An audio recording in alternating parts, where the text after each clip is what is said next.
Hello guys, कैसे हैं आप लोग। आज हम इन ठंडी ठंडी हवाओं का आनंद लेते हुए पहुंचे हैं सन्यासी महाराज, जहां से हमने अपने फर्स्ट ब्लॉग की शुरुआत की थी।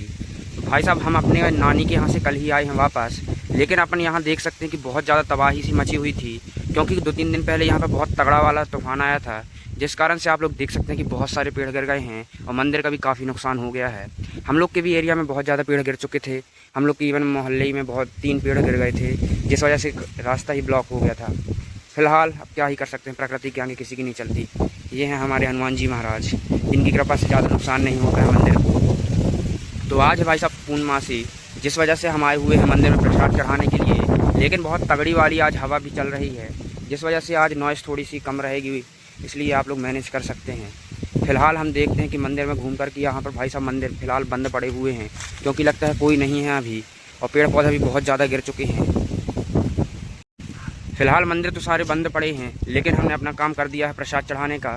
सन्यासी महाराज को प्रसाद अर्पित कर दिया है, लेकिन यहाँ पर भी भाई साहब ताला डला हुआ है। बहुत ज़्यादा नुकसान होने के कारण लगता है अभी कोई यहाँ पर है नहीं। सामने बाबा जी जहाँ रहते हैं वहाँ पर भी ताला डला हुआ है। सामने ही हमारे राम जी का मंदिर है, जो कुछ ही साल पहले यहाँ पर स्थापित हुआ है। प्रभु भी बढ़िया आराम कर रहे हैं दोपहर में। वो रहा सामने हमारा स्कूल, जहाँ पर हम पढ़ाई किया करते थे। फ़िलहाल गेट तो खुले हैं, क्योंकि राहुल भैया रहते हैं वहाँ पर। सामने से ट्रेन भी निकल रही है, क्योंकि हम लोग का स्टेशन जहाँ से बहुत पास में ही है। फ़िलहाल मौसम तो ठीक है, अभी प्रसाद वगैरह तो हमने चढ़ा दिया है, लेकिन मस्त ठंडी ठंडी हवाएं चल रही हैं। लेकिन आज बहुत ज़्यादा नुकसान यहाँ पर हो चुका है। पीछे साइड भी बहुत बगीचे में पेड़ गिर चुके हैं, देख ही सकते हैं आप लोग। बहुत ज़्यादा नुकसान हुआ है। इस बार लगता है आम वगैरह खाने को नहीं मिलेंगे, क्योंकि उससे पहले ही पूरे पेड़ गिर चुके हैं। ये बात तो अच्छी है कि कम से कम पेड़ मंदिर के ऊपर नहीं गिरे हैं, नहीं तो और नुकसान हो जाता।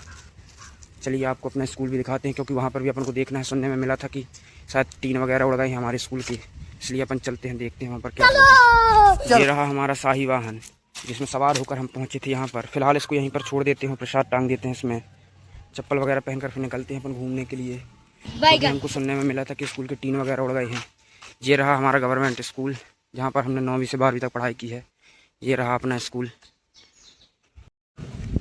उड़ तो गए हैं यहाँ के टीन वगैरह, वैसे एक ये डला है, एक वो पलट गया है।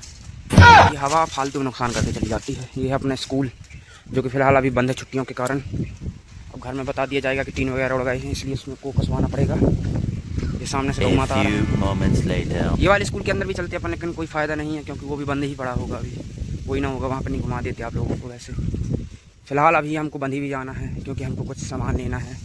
देखते हैं, ज़्यादा होगा तो वहीं आकाश भाई से मिलाएंगे। बहुत दिनों से हम लोग कॉलेज भी नहीं गए हैं, कल सोच रहे हैं कॉलेज जाएं, क्योंकि अभी तक हमारा एग्ज़ाम फॉर्म तो जमा नहीं हुआ है। ठीक है, इस वजह से अभी हम लोग आराम फरमा रहे हैं घर पे। इसलिए कुछ दिनों के लिए चले गए थे नानी के यहाँ, शायद कुछ छुट्टी कट जाएँ। पर कल ही मैसेज डला है कि आओ एग्ज़ाम फॉर्म जमा करो। एग्ज़ाम फॉर्म की डेट तो हमारी 20 तारीख को ही निकल गई थी, लेकिन हमारा डिपार्टमेंट कुछ अलग ही प्रकार का है। वो ज़बरदस्ती का हमको 10-15 दिन एक्स्ट्रा जाता है, और अगले महीने भैया दीदी की शादी भी है, इसलिए अपन लोग को जाना पड़ेगा शादी में। और 23 तारीख से हमारे पेपर भी हैं। 21 की शादी है, 23 से पेपर हैं, तो और समस्या है, एक दिन का गैप ही मिलेगा। 23 को पेपर है, लेकिन उसके बाद पूरा मेरे ख्याल से कितने दिन का 6 दिन का फिर गैप है, क्योंकि 23 को पेपर है, फिर सीधे 30 को। इसलिए अब जा रहे हैं थोड़ा बंदी।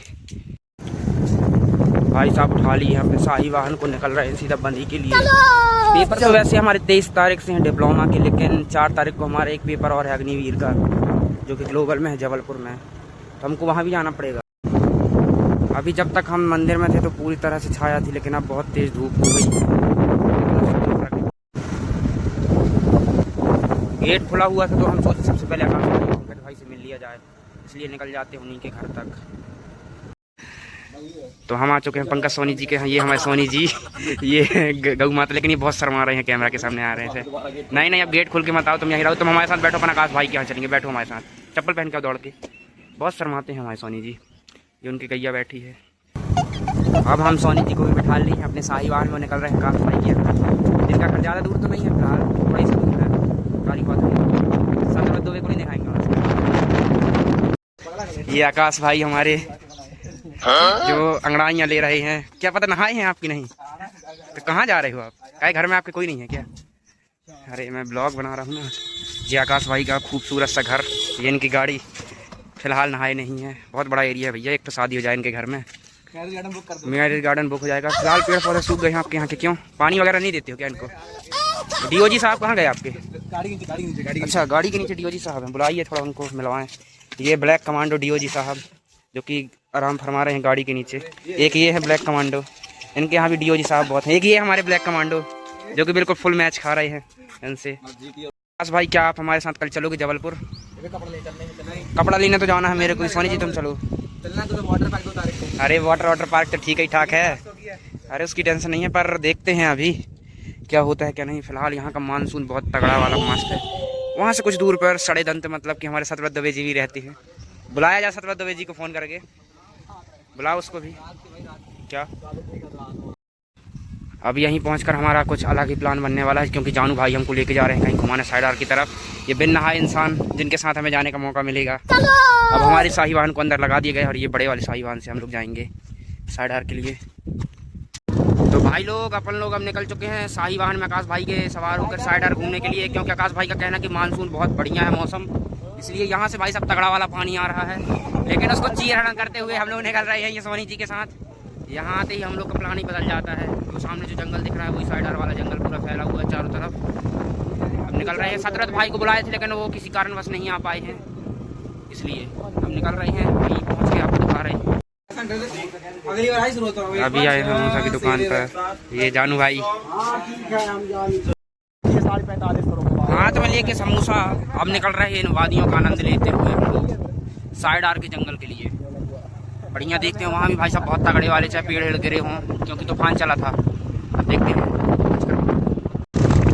भाई साहब हम लोग पहुँच गए हैं साइडार के जंगल, जहाँ पर देखने को मिल रहा है कि यहाँ पर तूफान का कोई कहर देखने को नहीं मिला है, क्योंकि पेड़ पौधे सही सलामत हैं। और इधर पर घूमने का सबसे बड़ा अच्छा तरीका है कि आप बरसात में आइए, क्योंकि यहाँ पर बहुत अच्छा लगता है बरसात के टाइम पे। हम लोग जब आए थे बरसात में तो यहाँ बहुत अच्छा लगता है। अब ज़्यादा जंगली जानवर तो वैसे यहाँ पर बचे नहीं है, वैसे फेंसिंग वगैरह तो चारों तरफ है, शेर वगैरह रहते हैं यहाँ पर। और साइडार का अंदर रेस्टोरेंट है थोड़ा आगे, लेकिन वहाँ जाना अलाउ नहीं, टू व्हीलर में जाने नहीं देते अंदर, क्योंकि वहाँ पर पैसा बहुत महंगा हो गया है। 4 व्हीलर में ज़्यादा एंट्री मिलती है। अब देखते हैं, ये है एंट्रेंस साइडार जंगल की। नहीं ले जाने, गाड़ी अंदर अलाउ नहीं रहती है यहाँ पर। 4 व्हीलर बस अलाउ, हाँ 2 व्हीलर नहीं जाने देते हैं। ये यहाँ से एंट्रेंस है। पहले बहुत बढ़िया था, हम लोग जाते रहते थे, ट्री हाउस वगैरह सब है यहाँ पे, पर अब नहीं जा सकते। एक बार जब हम लोग बरसात में आए थे तो हम लोग को यहाँ पर हिरन वगैरह दिखे थे बहुत सारे, लेकिन गर्मी में ज़्यादा कुछ दिखता नहीं है, क्योंकि यहीं पे हम लोग आए थे बरसात के टाइम में। पूरे चारों तरफ हरियाली ही हरियाली है, बहुत मस्त हवा है। लेकिन यहाँ पर कुछ देर बाद नेटवर्क चले जाते हैं, क्योंकि जंगल बहुत बड़ा है, इसलिए फोन स्विच ऑफ वगैरह हो जाती है, क्योंकि नेटवर्क ही नहीं रहता तो कोई मतलब ही नहीं है। आगे यहाँ पर नदी भी थी, पता नहीं वहाँ पर पानी वगैरह है नहीं, लेकिन यहाँ पर हल्का हल्का पानी है। यही वही नदी है जब हम लोग आए थे बरसात में, जो कि अभी सूख चुकी है फिलहाल, देख सकते हैं। लेकिन भाई साहब सिविक सेंस नाम की कोई चीज़ नहीं है। ये दारू वारू पीने वाले लोगों को देख सकते हैं, पूरे में दारू वारू की बोतल डली रहती हैं, प्रकृति को गंदा ही करते रहते हैं ये जानू भाई। अभी फिलहाल यहाँ पर कुछ नहीं है। एक बार हम लोग को जब आए थे तो यहीं पे जंगली जानवर मिले थे बहुत सारे, लेकिन हम लोग को देख देख के भाग रहे थे। फिलहाल ये हमारे सोनी जी को देखिए जो डली पड़ी रेड बुल की बोतल ले आए और ब्लॉग बना रही है यहाँ पे। अफोर्ड नहीं कर सकती लोग लगता है बोतल, इसलिए स्नैप बनाई जा रही है भाई साहब। रेड बॉल बोल हमारे सोनी जी जो कि कबाड़ बीनने के लिए नीचे उतर चुके हैं। आज लगता है पूरी रेड बुल की बोतल बीन लेंगे और पूरी रही सी निकलवा देंगे आज इनकी। देख सकते हैं आप लोग, दारू वारू लोग बहुत आते हैं यहाँ पर भाई साहब। बियर की बोतल डली रहती है। जब यहाँ पर क्या कहते हैं पानी वगैरह बहता था, जब बहुत बढ़िया था यहाँ पे, बहुत ज़्यादा। भाई आप कुछ कहना चाहेंगे इनकी इस मेहनत पे? इतनी मेहनत तो इन्होंने पढ़ाई में नहीं की जितनी ये बोतल सीधी करने में कर रहे हैं। इनका कहना है कि स्नैप बनाना बहुत जरूरी है, लेकिन ये समोसा लेके आए ये जरूरी नहीं है, लेकिन ये कबाड़ बीनना जरूरी है। सोनी जी हमारे, ये सोनी जी सोना का काम छोड़ के, क्योंकि सोना महंगा हो गया इसलिए कबाड़ बीनना चालू कर दिए हैं। लगता है अब रेड बुल के कड़े बनाएंगे, है ना सोनी जी? अब समोसा पार्टी चालू हो गई है। ये हमारे हाथ में दूध जैसा मठा पकड़ा दिया गया है, क्योंकि सोनी जी हमारे दूध दही नहीं खाते हैं। ये जानू भाई तो गाइस अपन आपको तो भिखारियों से बनाना चाहते हैं जो कि भंडारा कराने में माहिर हैं। किस चीज़ का? तो भाई हम लोग आ गए हैं वापस, क्योंकि साइडर के जंगल घूमा दोपहरिया में, और घर से भी फ़ोन आ गया है। ठीक है गाइस, मिलते हैं आपसे किसी नेक्स्ट व्लॉग में, तब तक के लिए जय हिंद जय भारत।